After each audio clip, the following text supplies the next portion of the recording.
Konting oras na lang, may simulan natin ang pinakabongga at pinakamasayang birthday celebration this year, 2024, together with the phenomenal host from the South, host Jay. So please sit back, relax, and enjoy the music, courtesy of Casa Aguilar. Made me lose my patience, breaking, faking love. Sisimulan muna natin ang celebration ito ng exciting game. So, I believe napakaraming pwedeng imbitahin ng kambal pero kayo ang napili. Ibig sabihin, kayo ang mas higit na nakakilala sa kambal. So now, we're going to play trivia game. How will you know our twins? I'm being honest, honest, Kailan ang exact birthday ng kambal? August 26, 2003. We're on different page. Andrew, sino sa kambal ang may birthmark? Si Catherine po, si Tetet. Si Catherine po. Catherine is correct. Congratulations! Hey! Breaking, faking love. Sino sa kambal ang unang... Lumabas. Ano ang tamang sagot? 1, 2, 3, go. Catherine Ira. Siyempre, kailangan natin i-verify sa DTI representative. Ito kasi yung naglabas. Para sigurado lang tayo dahil ang unang pinanganak ay si Catherine Ira. Catherine Ira! Honest, honest, I'm being honest. Let us put our hands together as we all welcome the main highlight of this celebration as they step into the higher level of life. Ladies and gentlemen, our debutants, please welcome Catherine, Ira, and Kathleen, Andrea, Arungila. When honest, you just want it last.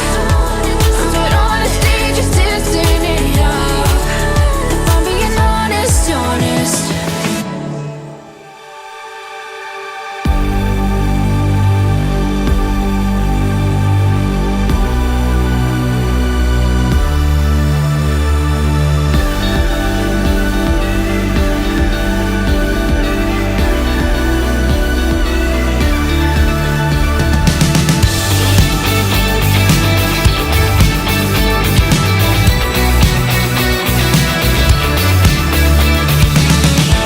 Hi Kai. Hi Ted. I would just want to say happy 18th birthday to you guys. We have we have been friends for almost 9 years. I am so grateful for every moment we have shared. Sa lahat ng harutan, sigawan habang naglalaro, mga away na sino yung masusunod sa inyo, mga kilig na napupunta sa iyakan, sa pagsusuporta sa isa't isa, mga oras na nandiyan kayo para sa akin. At sa lahat ng pinagdaanan natin, we still have each other. Don't let me let you down, down. Having a twin friend has been full of fights and happiness. Because they are not the typical twin na sweet or same ng gusto. Yung isa gusto ng tulang carbonara, yung isa naman bacon. Aside from that, I'm grateful that I've been friends with you for almost 9 years. Thank you for being there for me all the time and know that I will always be here for the both of you. I've become a cynical, jaded soul. Please stay with me. Napakasaya magkaroon ng kambal na kaibigan kasi kung sino pa yung magkamukha, sila pa yung lagi magkaaway. Kahit sa simpleng Martis, pinag-aawayan po nila. Magtatanong pa yan si Kakay kung bumili ba talaga kayo ng Martis sa Robinson. Make me see why you're everything. Sana bumait kayo sa isa't isa tulad ng pagiging mabait nyo sa amin. Happy birthday, Kai and Ted. I love you.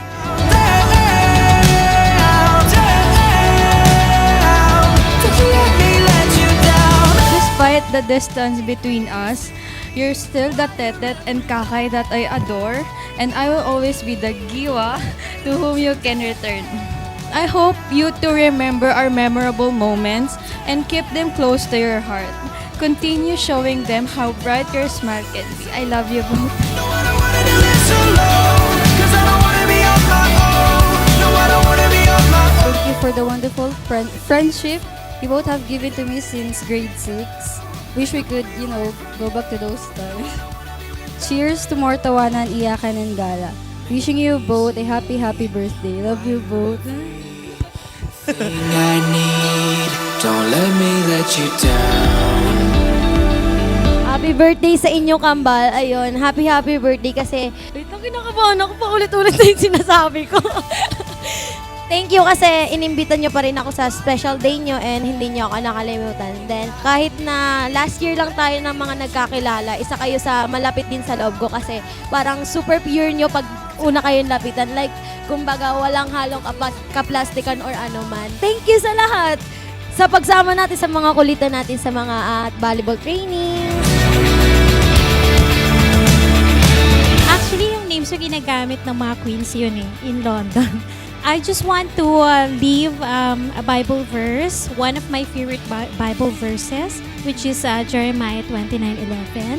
For I know the plans I have for you, says the Lord, plans to prosper you and not to harm you. So I've said this verse because I want you to always remember that no matter how hard life gets, God has the best plan for you. So just keep on searching for your dreams.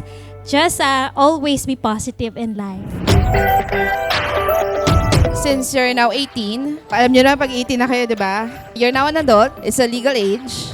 So you have to be responsible with every decisions you make because whatever decisions you come up with, it can alter the course of your life. Happy 18th birthday, Tetet and Kakay. Grabe, ang laki nyo na. Dati naaalala ko, naglalaro lang tayo ng kasal-kasalan. Si Tetet yung groom, ako yung bride, tapos si Kakay yung pare. Ayun lang, happy birthday ulit. Enjoy your adulting stage, Kambal. Pakasaya kayo forever. To follow na lang yung actual gift kasi nasa sorting center po. Unahin, di naman ito karera. Pwede magtahan-tahan sa bawat panibagong umaga. Ang pagsimula muli ay ang tagumpay na. Huwag mag-alala, buhay ay di kalera. Dahan-dahan lang, buhay ay di kalera. On this special day, I hope the both of you will take a moment to reflect sa lahat ng amazing things you've achieved and the many more achievements na pwede niyong makuha, especially now na malapit na kayo mag-college. I do hope that the year ahead and the many more years to come for the both of you will be filled with success and happiness kasi you both deserve it. Pwede unti-unti. Kahit makulit kayo, I really admire this cheerfulness from you and I think na actually strength nyo talaga yon because as you grow older, you will face new challenges as you gain new experiences, especially na magka-college na kayo kasi sobrang hirap niya talaga, maiiyak. Pero I know na you will be able to thrive in nursing and medical school. So galingan nyo para libre na yung check-up namin. Pagsimula muli ay ang tagumpay na. You will always remember nandito yung family nyo, si tito, si tita, at yung mga cousins nyo, especially each other. So, wag na kayo mag-aaway. Especially magka-college na kayo. So, kailangan nyo isa't isa kasi at the end of the day, kayo lang naman palagi magkasama.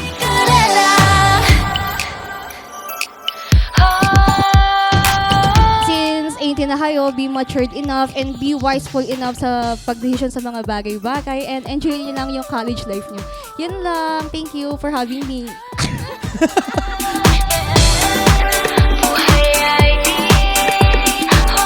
Stay pretty and mag-aral kayo mabuti.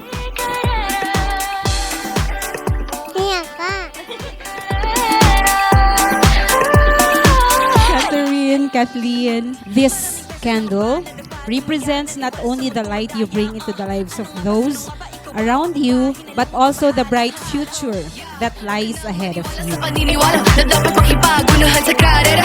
Kung wala namang karera, dahan-dahan, tahan lang. Kakayanin, umpisa pa lang. Ang wish ko sa inyo, sabi ko nga, pag tumanda na ako at nakita nyo ako na magpapa-check up, pa-discount, ha?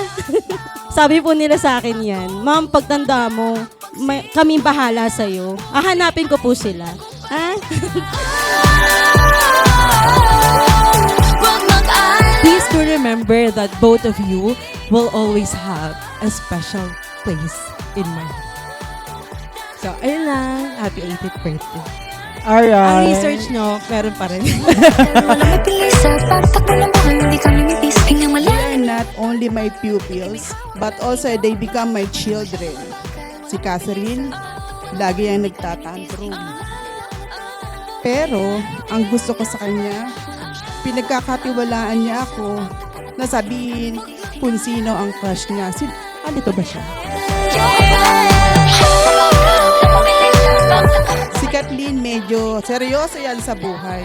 Pero kami yung magka-partner kung gusto naming asarin si Catherine.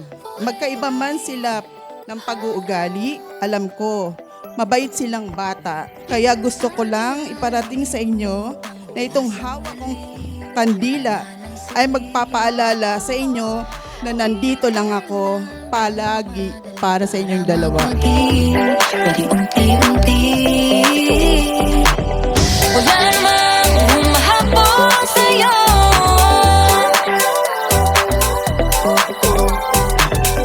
Di naman dapat matuloy ng pagtakbo. Sino ba nagsabi na kailangan kung maunahin? Di naman ito karera. Pwedeng magdahan-dahan sa bawat panibagong umaga. Ang pagsimula muli ay isang tagumpay na.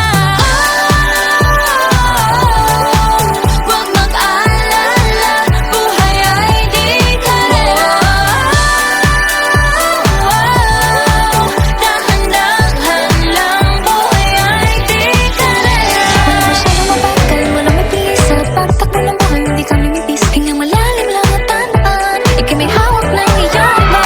Wala masyadong mabagal, walang mabilis sa pagtakbo ng buhay. Hindi kami mintis, hingang Actually, wish namin kay Kambal, syempre, sana mag-aral silang maigi. Pag-igahan nyo lang, lagi lang kami nandito ni Mommy and Daddy.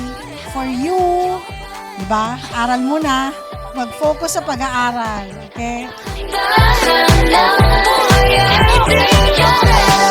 Happy birthday to both of you. You know naman kung gano'n kayo kamahal na dalawa. Ibibigay ko lahat para sa inyong dalawa. Gusto ko lang po magpasalamat kila Mami kasi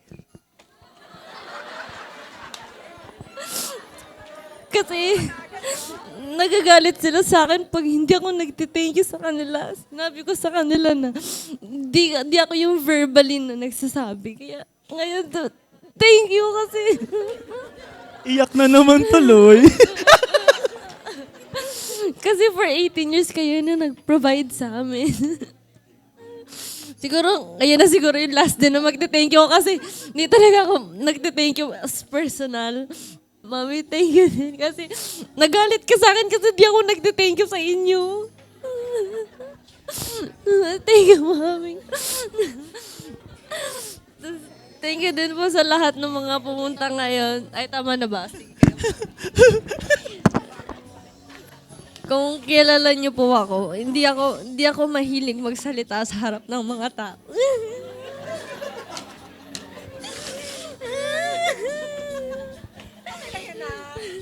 Nakalimutan ko rin sabihin ko.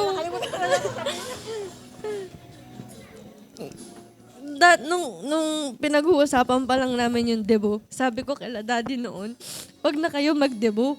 Kasi okay lang naman sa amin kahit yung party lang. Nung una nga, hinihingi pa namin sa kanila, kotse na lang. Pero ngayon, na naganap na yung debut, ngayon ko lang na-realize na minsan lang din naman ito mangyayari. Kaya thank you sa inyong dalawa dahil naging successful yung debut namin, yung 18th birthday namin. Kaya nga sabi ni Kaka, hindi kami mahilig mag-thank you sa kanila. Pero ngayon, thank you.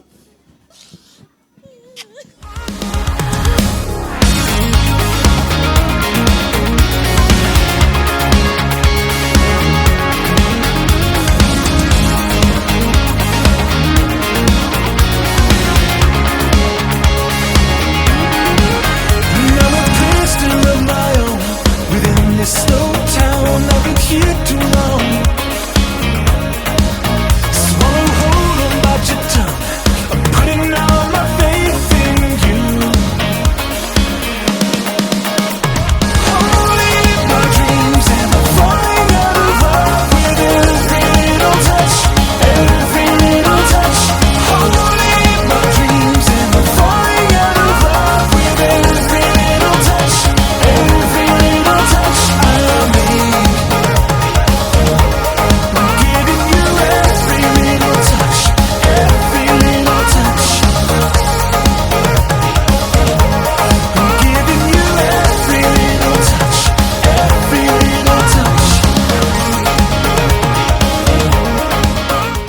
birthday, Kambal!